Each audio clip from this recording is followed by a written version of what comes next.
público, señores del jurado calificador y todas las personas que nos acompañan. Mi tema de oratoria, el mundo de la política. Señores miembros del jurado calificador, compañeros oradores, amigas y amigos del estado de Zacatecas, podemos preguntarnos, como lo hiciera en su tiempo el célebre Fidel Guillermo Prieto, que al escribir precisamente en el periódico El Siglo XIX, jóvenes estudiantes, ¿quién no conoce a Pancho Zarco? Escuchamos hablar, dicen los oradores, con demasiada frecuencia por la juventud misma, que el poder político ha pecado de frívolo, que ha abusado del romanticismo y de la fuerza lírica, o bien, cuando surge de la arenga pantanosa nuestra idea, corremos el riesgo de descubrir tras la forma del oro el vergonzoso cobre del concepto que encierra la palabra demagogia. Hablar de Francisco Zarco Mateos, jóvenes, es en la actualidad más que un compromiso. Es hablar del joven que, si bien no tenía ni un quinto para costearse sus estudios, supo terminar la educación primaria. Y ya, a los 15 años de edad, como adolescente, debió de conseguir empleo en la Secretaría de Relaciones Exteriores, allá en la Ciudad de México. Hablar de Zarco es hablar de un valiente orador, 3 veces diputado, un hombre de una sola pieza y no dividido en 3 partes. Hablar de Zarco es hablar de un defensor de la ley de imprenta, que por decreto se estableció en el año de 1861. Y luego podemos preguntarnos, a la luz de las puertas, ¿cuál es la participación y el legado de Zarco frente a la vida política que encierra nuestra tesis? ¿Falsearíamos la historia, jóvenes, amigas y amigos, si dijésemos que en el mundo de la vida política el hombre ha vivido en la edad del paraíso?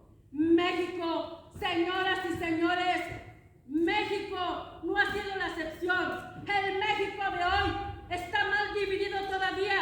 En el México de hoy sigue habiendo injusticias. El México de hoy está mal dividido todavía, mientras sigan existiendo más de 40 millones de mexicanos que viven en pobreza extrema. Por un lado, un crepúsculo de personas que detentan el poder y la riqueza, y por otro lado, los que no tienen siquiera un medicamento para curarse en su salud y viven en esa desesperación humana. Hablar de la política en México, jóvenes, amigos, no podemos concebirla sin el paso del liberalismo mexicano, como lo escribiera el maestro de Veracruz, Jesús Reyes Heroles. Es hablar a la manera de Morelos, dando sus sentimientos a la nación, y ver el pasaje histórico vivo del benemérito de las Américas, Benito Pablo Juárez García. Junto a esta camada de hombres ilustres estuvo pendiente en la cita de la historia el maestro Francisco Zarco, el mismo que adquirió el seudónimo de Fortún y que debió tener como principios fundamentales el de la no intervención del Estado y la autodeterminación de los pueblos. Son las ideas vigentes, pero jóvenes estudiantes, compañeros oradores, miembros del jurado calificador, se vive en la actualidad la política de la miseria y el pituferio de la política misma. Hemos dejado los valores como los enseñó Zarco y como los exigía el filósofo Erasmo. Nos damos cuenta en la actualidad, hacia el interior de los partidos políticos, cuando el joven de los limpios y blancos ideales quiere pertenecer al partido de la derecha o de la izquierda, pero se encuentra ya con uno que otro garrotazo o palo a esa intervención. Seguirá entonces que si quieres participar en la vida política, tienes que tener dinero y acordarte de la frase inmortal del profesor Carlos Hans González,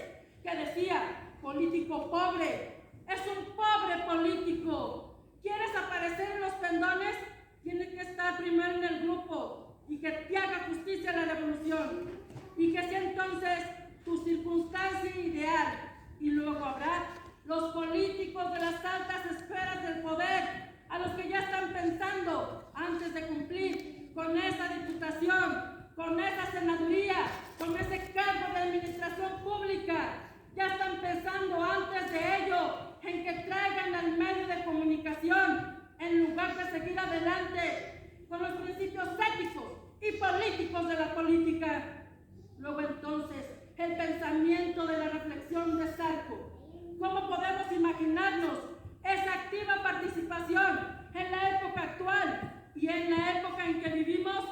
Decían precisamente los clásicos, se necesitan hombres de una sola pieza, de aquellos hombres del progreso y del porvenir, de los que no se echan para atrás, de los que no retroceden jamás ante el holocausto, de la política que ya se está viviendo.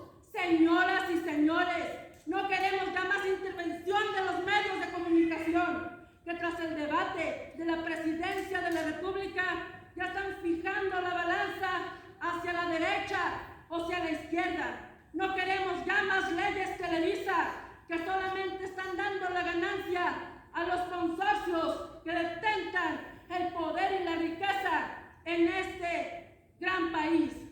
Un día, la palabra mexicana seguirá los acordes sinfónicos y no como ahora.